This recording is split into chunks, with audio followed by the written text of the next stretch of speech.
माता सीता ने क्यों किया था कुंभकर्ण के पुत्र का वध? आइए जानते हैं इस कहानी के माध्यम से। रामायण, महाभारत जैसे पौराणिक ग्रंथों में कई ऐसी कहानियां हैं जिनसे आज तक अवगत नहीं हो पाए हैं। ये ग्रंथ इतने व्यापक और विस्तृत हैं कि किसी एक व्यक्ति के लिए इन्हें पूर्ण रूप से जान पाना किसी के लिए भी संभव नहीं है।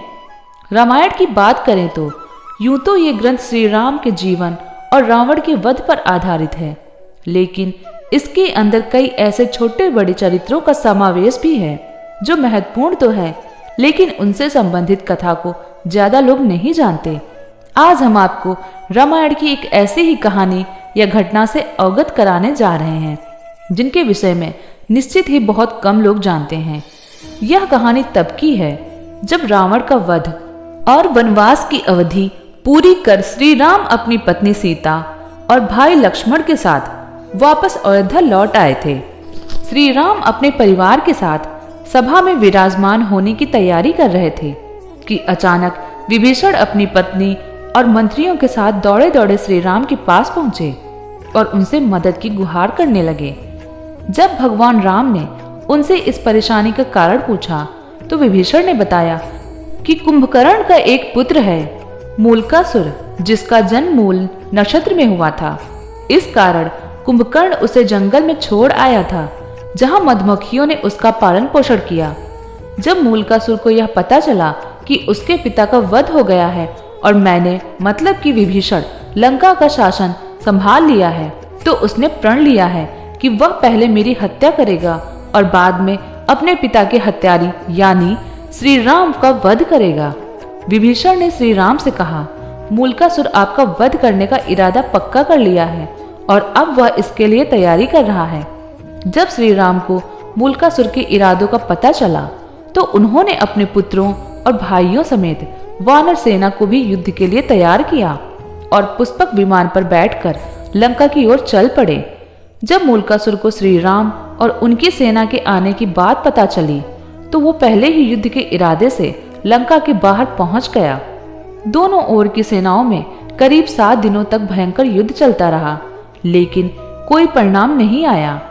फिर ब्रह्मा जी प्रकट हुए और उन्होंने श्री राम से कहा कि उन्हें मूलकासुर को एक स्त्री के हाथों मृत्यु प्राप्त करने का वरदान दिया है, इसलिए मूलकासुर की मृत्यु एक स्त्री द्वारा ही संभव है। ब्रह्मा जी ने भगवान राम को बताया कि एक बार ऋषि मुनियों के बीच बैठे हुए मूलकासुर ने शोक व्यक्त करते हुए कहा था, चंडी सीता की वजह से मेरे कुल का विनाश हुआ है। इस पर एक ऋषि ने क्रुद्ध होकर कहा, जिस सीता को तू चंडी कह रहा है उसी के हाथ से तेरा अंत निश्चित है। मुनि के ये कहने पर मूलकासुर ने उन्हें अपना आहार बना लिया। ब्रह्मा जी ने कहा कि अब मूलकासुर को परास्त करने का एक ही तरीका है और वो है सीता जी द्वारा उसका अंत।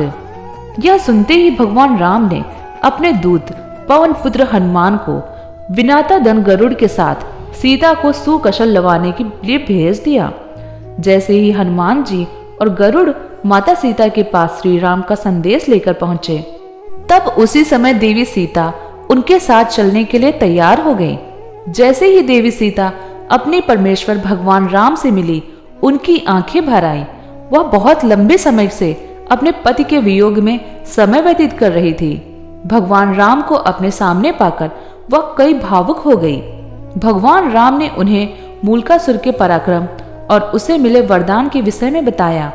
यह सब सुनते ही माता सीता क्रोधित हो गईं और उनकी आवाज भी भयानक हो गई।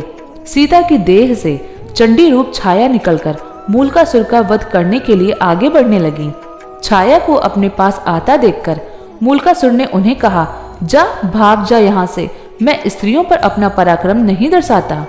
इस पर चंडी छाया ने मूलकासुर से कहा, मैं तेरी मृत चंडी हूँ, तूने ब्राह्मणों को वध किया है, अब मैं तेरा वध करके उनका ऋण चुकाऊंगी। इतना कहकर सीता के रूप में मूलकासुर की मृत्यु चंडी ने उस पर 5 बाण चलाए। दोनों ओर से बाणों की बौछार की जाने लगी। अंत में छाया ने चंडिकास्त्र चलाकर मूलकासुर का सिर उड़ा दिया। वह सीधा लंका के दरवाजे पर जा गिरा। राक्षस भाग खड़े हुए और सीता की छाया पुनः उनकी देह में समा गई। इस तरह सीता माता के हाथों हुआ था कुंभकर्ण के पुत्र मूलकासुर का वध। धन्यवाद। जय सीता माता।